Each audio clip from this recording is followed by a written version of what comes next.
நம்ம இப்போ ஹரிணி அக்கா கூட அப்படியே இந்த கபாலீஸ்வரர் கோவிலுக்குள்ளே போய் அப்படியே எல்லா சன்னதிக்கும் போய் ஹரிணி அக்கா ஆடுறத பார்த்து நம்ம கண்லேருந்தெல்லாம் தண்ணி வரல. எவ்வளோ அழகாக ஆடினா. நம்ம அடுத்தது யாரை பார்க்க போகிறோம் தெரியுமா? சாரதாம்பாள் மற்றும் கற்பகாம்பாளின் கருணையை அனுபவித்து கழித்தோம். இந்த நிகழ்ச்சியோட செகண்ட் ஹாஃபில் மதுரமான 2 கீர்த்தனைகள் அனுபவிக்க போகிறோம். பக்தர்களால் கொண்டாடப்படும் மதுர கீதங்கள் அப்படிங்கிற பாடல்கள் ஹிஸ் ஹோலினஸ் மகாரண்யம் ஸ்ரீ ஸ்ரீ முரளிதர சுவாமிகள் அருளி செய்தவை. எப்படி சத்குரு தியாகராஜர், ஆதிசங்கரர் போன்ற மகான்கள் ஒரு டிரான்சென்டென்டல் ஸ்டேட்டில் தன்னை மறந்து அந்த சரீர பிரஜையே இல்லாமல் பாடினார்களோ அதே மாதிரி தான் முரளிதர சுவாமிகளும் பல கீர்த்தனங்கள் பாடியிருக்கார். அவரோட சிஷ்யர்கள் தான் அதெல்லாம் எழுதி வச்சு பதிவு செய்து வைப்பார்களாம். அப்படிதான் மதுர கீதங்கள் அப்படிங்கிற அமிர்தம் நம்மளுக்கு கிடைச்சிருக்கு. சுவாமிகள் திருப்பி தன் நிலைக்கு வந்ததுக்கு அப்புறம் சிஷ்யர்கள் தான் சொல்லுவாளாம், சுவாமி நீங்கள் இப்படி ஒரு பாட்டு இப்போ பாடினேள் அப்படின்னு சொல்லுவாளாம். அப்படியா, எந்த ராகத்தில் வந்தது அப்படின்னு கேட்பாராம் சுவாமிகள். அப்பேற்பட்ட ஒரு மகான் நாம் வாழும் இந்த காலத்தில் நம்ம கூட வாழ்றாருன்னா நம்மளாம் எவ்வளோ பாக்கியசாலிகள்.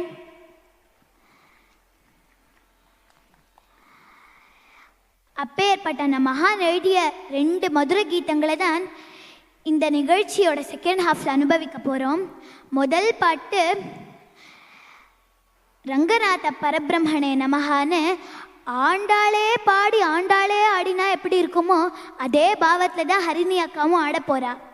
முதல் பாட்டு என்னென்னா, ரங்கநாத பரபிரம்மணே நமஹ, ரங்கநாத பரபிரம்மணே நமஹ, ரங்கநாத பரபிரம்மணே நமஹ என்கின்ற கீர்த்தனை. பூலோக வைகுண்டமான ஸ்ரீரங்கத்தில் உபய காவேரிக்கு நடுவில் வாசம் பண்ணும் அந்த ரங்கநாதர் மேல் அமைந்த பாடல்.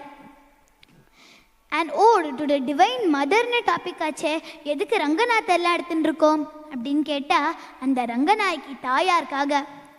ரங்கநாயகி ஹிருதய உல்லாசாயன்னு பாடுறார் முரளிதர சுவாமிகள். பாஷ்யக்காரரான ராமானுஜர் ரங்கநாயகி தாயார்கிட்டையும் ரங்கநாதர் பெருமாள்கிட்டையும் சரணாகதி அடைஞ்சிட்டு சொல்கிறார், அஸ்மன் மாத்தரம் அப்படின்னு சொல்கிறார். இந்த ரங்கநாயகி தாயார் என்னுடைய தாயார் அப்படின்னு சொல்கிறார். அதை பராசர பட்டர் நிஜமாவே வாழ்ந்து காமிக்கிறார். பராசர பட்டர் சொல்கிறார், என்னை பெத்த அம்மா அப்பா என்னை வளர்க்கலை, என்னை வளர்த்த அம்மா அப்பா அந்த ரங்கநாயகி தாயாரும் ரங்கநாதர் பெருமாளும் தான். ரங்கநாயகி தாயார் தான் எனக்கு ஞானப்பால் ஊட்டி தொட்டியில் போட்டு ஆட்டி என்னை வளர்த்தா. பராசர பட்டருக்கு தாயார்னா ரொம்ப பிடிக்குமாம். டெய்லி கோவிலுக்கு வருவார், டைரக்டாக தாயார் சன்னதிக்கு போயிடுவார். தாயார் மேலே ஸ்லோகங்கள் பாட்டுகள்லாம் பாடிட்டு திருப்பி ஆற்றுக்கு போயிடுவாராம். பெருமாள் சன்னதிக்கே வரமாட்டாராம். அப்படி ஒரு வாட்டி கோவிலுக்கு வச்சே பெருமாள் கூப்பிடுவாராம், நீர் இன்னைக்கு என்னோட சன்னதிக்கு வரும் அப்படின்னு சொல்லுவாராம். சரி, ஏதோ பெருமாள் கூப்பிட்டுருக்கார் அப்படிங்கிறதுக்காக பராசர பட்டரும் பெருமாள் சன்னதிக்கு போவாராம். போனோடனே பெருமாள் கேட்பாராம், உமக்கும் எனக்கும் நேரடி சம்பந்தம் இல்லையோ, டெய்லி தாயார் சன்னதிக்கு மட்டும் போறீரே, என்னோட சன்னதிக்கு வரவே மாட்டேங்கிறீரே அப்படின்னு கேட்பாராம். அதுக்கு பராசர பட்டர் சொல்லுவாராம், சம்பந்தம் இருக்கு. எப்படின்னா, அந்த ரங்கநாயகி தாயார் என்னுடைய தாயார், நீ அந்த தாயாருடைய கணவர், அந்த தாயார் மூலமாக உமக்கும் எனக்கும் சம்பந்தம் இருக்கு அப்படின்னு சொல்லுவாராம். அப்பேற்பட்ட அந்த ரங்கநாயகி தாயார் சமேத ரங்கநாதர் பெருமாள் மேலே தான் இந்த பாட்டு அமைஞ்சிருக்கு. ரங்கநாதர் பெருமாள் எப்படி ஸ்ரீரங்கம் வந்தாருங்கிற கதை நம்மளுக்கெல்லாம் ரொம்பவே நல்லா தெரியும் தானே. ராமர் ஒரு வாட்டி தன்னுடைய விபீஷணர்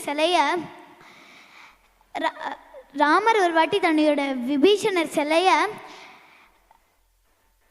விபீஷணர்கிட்ட கொடுத்தாராம். உடனே இந்த விபீஷணர் ரங்கநாதர் சிலையை எடுத்துட்டு திருப்பி கிளம்பறச்சே அந்த உபய காவேரியில் அந்த ஸ்ரீரங்கத்தில் இருக்கிற உபய காவேரியில் சந்தியாவந்தனம் பண்ணணும்னு சொல்லிட்டு அந்த ரங்கநாதரை கீழே இறக்கி வச்சுட்டு சந்தியாவந்தனம் பண்ணுறார். பண்ணி முடிச்சுட்டு திருப்பி கிளம்பலாம் அப்படின்னு அந்த ரங்கநாதர் சிலையை எடுக்க பார்க்குறார். எடுக்கவே வரலையாம். உடனே அந்த ரங்கநாதர் பெருமாள் சொல்கிறார், நான் இங்கே இருந்து எல்லா பக்தர்களுக்கும் அனுகிரகம் பண்ண போகிறேன் அப்படின்னு சொல்லுவாராம். ஸ்ரீரங்கம்னாலே மட்டையடி உற்சவம்னா ரொம்ப விசேஷம் தானே. ஒரு வாட்டி பெருமாள் நைஸாக ரங்கநாயகி தாயாருக்கு தெரியாமல் கமலவல்லி நாச்சியாரை பார்க்க போகிறாராம். போயிட்டு திருப்பி வச்சே ரங்கநாயகி தாயார் கோச்சிட்டு கதவை மூடிடுவாளாம், உள்ளே வரக்கூடாது அப்படின்னு. தாயார் கோபப்படுறத பார்த்து தாயாருடைய சேவகர்கள் எல்லாம் பூ பழம் அதெல்லாம் எடுத்து பெருமாள் மேலே அடிக்கிறாளாம். மட்டையடி வாங்குறார் பெருமாள். திருப்பி எப்படியோ ரங்கநாயகி தாயாருக்கும் ரங்கநாதருக்கும் சமாதானமாகி 2 பேரும் சேர்ந்து கோவிலில் எழுந்தருள்றா.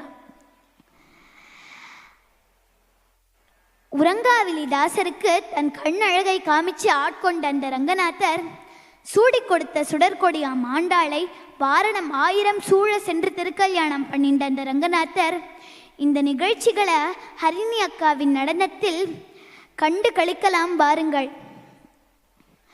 ரங்கநாத பரபிரம்மணே நமஹ. கானடா ராகத்திலையும் ஆதி தாளத்திலையும் இந்த பாட்டு அமைஞ்சிருக்கு.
பாரமாய பழவினை பற்றறுத்து என்னை தன் வாரமாக்கி வைத்தான். வைத்ததன்றி என்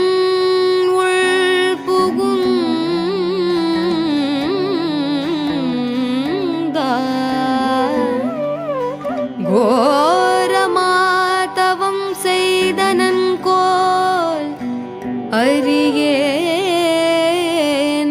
அரங்கத்து அம்மான்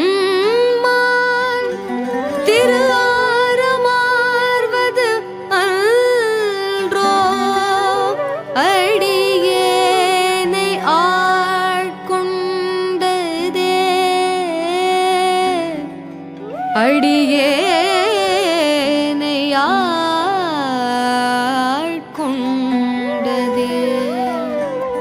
அடியேனை ஆட்கொண்டதே அடியேனை ஆட்கொண்டதே.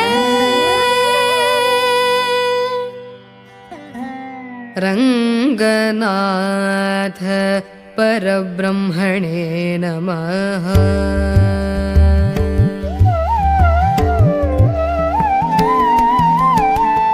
ரங்க